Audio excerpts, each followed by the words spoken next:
já ouviu falar na Década Internacional de Afrodescendentes? Sabia que nós estamos nela? De acordo com a Organização das Nações Unidas, a ONU, existem cerca de 200 milhões de pessoas que se identificam com afrodescendentes, que se dizem afrodescendentes e vivem nas Américas. São gerações posteriores às vítimas do tráfico de escravos ou então que chegaram como imigrantes, mas ainda fazem parte de um dos grupos mais pobres e marginalizados da nossa sociedade. Por isso, dedicar uma década, de 2015 até 2024, a essa temática é tão importante, E o antropólogo e pesquisador Renan Antônio da Silva está na linha conosco para a gente falar mais sobre esse assunto. Renan, obrigada por ter aceito o nosso convite. Eu queria começar te perguntando o que representa, a gente falar desse assunto, na verdade a gente dá visibilidade aos afrodescendentes que são tão negligenciados, Pelo convite.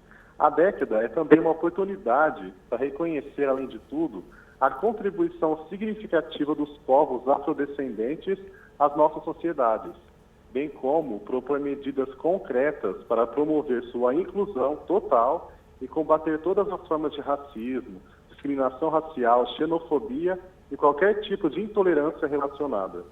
Agora, Renan, como é que você é pesquisador também da área de inclusão, Eu queria que você falasse um pouco para a gente, porque às vezes essas decisões que são tomadas nessas esferas, na ONU, Organização das Nações Unidas, elas acabam não chegando lá na ponta. Como é que você acha que tem que ser esse trabalho? Inclusive, como é que você espera que as escolas entrem também nesse assunto? Muitas vezes o objetivo não é alcançado, como promover o respeito, a proteção e a realização de todos os direitos humanos e liberdades fundamentais, desde os povos afrodescendentes, homossexuais, entre outros que se dizem ou estão na minoria, na sociedade brasileira e internacional. Infelizmente, também o Brasil passa por uma questão de muitos trabalhos, muitas leis são belíssimas no papel, e esse papel não passa para a realidade, onde as pessoas estão sofrendo cada dia mais e não têm voz nem vez em um mundo onde a opressão dá lugar a outras oportunidades. Ou não são ouvidas, Renan? Quer dizer, a ideia da voz, elas até têm. A questão é como que se amplifica essa voz, Sim. Uma voz que ressoa ainda devagar, bem baixo perante o poder que passa, além de tudo, na parte financeira, na parte política, onde os políticos pedem muitas vezes os nossos votos e esquecem, após serem eleitos, dessa voz que ainda é pequena, mas ainda está passando e ecoando em nossa sociedade. A gente tem um teaserzinho, uma amostrinha pequena do vídeo que foi usado no lançamento dessa década afrodescendente e a gente vai rodar então aí para acompanhar. Mais da metade da população brasileira se declara preta ou parda. A maioria tem acesso limitado a serviços sociais de qualidade e a postos de decisão. 2015 a 2024 é a década internacional de afrodescendentes. Reconhecimento, justiça, desenvolvimento. É assim que a ONU quer celebrar as importantes contribuições da população afrodescendente para o mundo. Enfrentar o racismo, a discriminação racial e a intolerância são as prioridades da década. Faça parte dessa história. Muito bom, que sintetiza, de alguma maneira. Agora, foi fruto de outras discussões, para chegar até aí. Sim, essa discussão é interessante porque o período é uma forma, uma oportunidade única de apoiar também o Ano Internacional de Povos Afrodescendentes, que foi observado pela comunidade internacional em 2011 e até hoje está dando muito o que falar. Agora, eu queria que você falasse um pouquinho para a gente também em relação à cidadania, à cultura, à educação. A gente sabe, e muitas vezes a gente fala aqui no canal Futura também, sobre o extermínio da população jovem e negra, Como é que se dá acesso, ou como é que se cria mecanismos para incluir essas pessoas? E aí eu aproveito também teu conhecimento nessa área de pesquisa e inclusão. Em meu texto, que foi publicado pela Unesp Ciência recentemente, intitulado Sombras do Preconceito Velado e Massacrante, eu digo que o ser humano adquire muito dos fatos sociais desde o início de sua educação.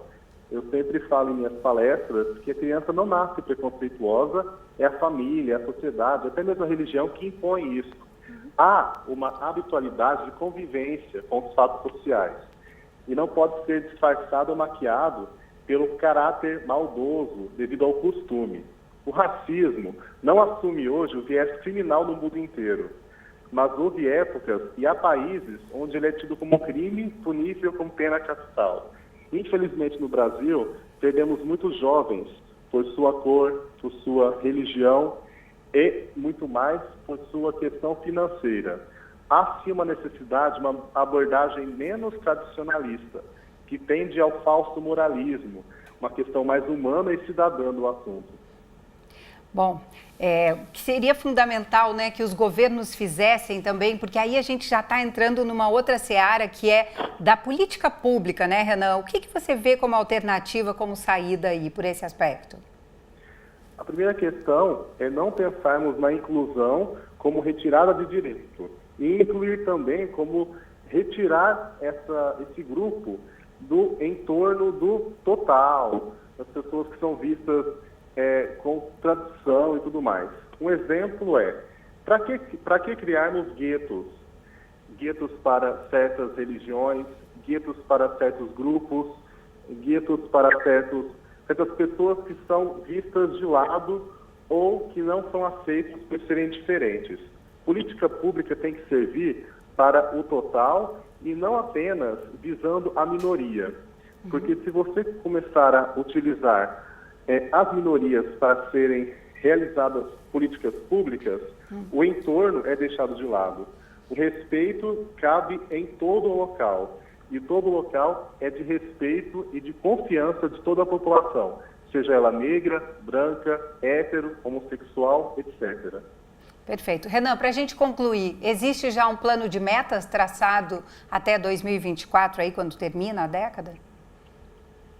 Essa década afrodescendente foi proclamada pela Resolução 68/267 da Assembleia Geral da ONU. Essa década ela vai passando para projetos, palestras, aulas, para uma estrutura sólida para que as Nações Unidas perpasse para todos os Estados-membros, uma sociedade civil, que esses atores relevantes que vão passar tais iniciativas implementem o programa em seus estados, em suas cidades, em suas localidades. É um projeto que não pode parar apenas na ONU, e sim tem que passar em nossos vilarejos, nossas ruas, escolas, igrejas, todo canto onde o preconceito ainda tem voz, mas as pessoas têm mais vez do que tudo isso. Perfeito. Bom, e para a gente evitar sempre, né, questões como apartheid ou supremacia branca racial, que isso aí realmente não faz sentido nenhum. Renan, muito obrigada. Parabéns aí pela construção da sua trajetória e pelos rumos que você tem tomado aí em busca do conhecimento, viu? Eu que agradeço pelo convite, pela oportunidade e deixo uma mensagem de força para as pessoas que até hoje sofrem por conta do preconceito. Todos nós somos importantes e a diferença também é importante para esse respeito. As pessoas devem se unir perante a maldade em busca do bem comum. Muito bom, muito bem. A gente ainda tem um longo caminho, né, pela frente nessa luta por igualdade de direitos, então é sempre importante a gente falar também do fim do preconceito racial. Então, se você quiser saber mais, futuraplay.org. Até breve.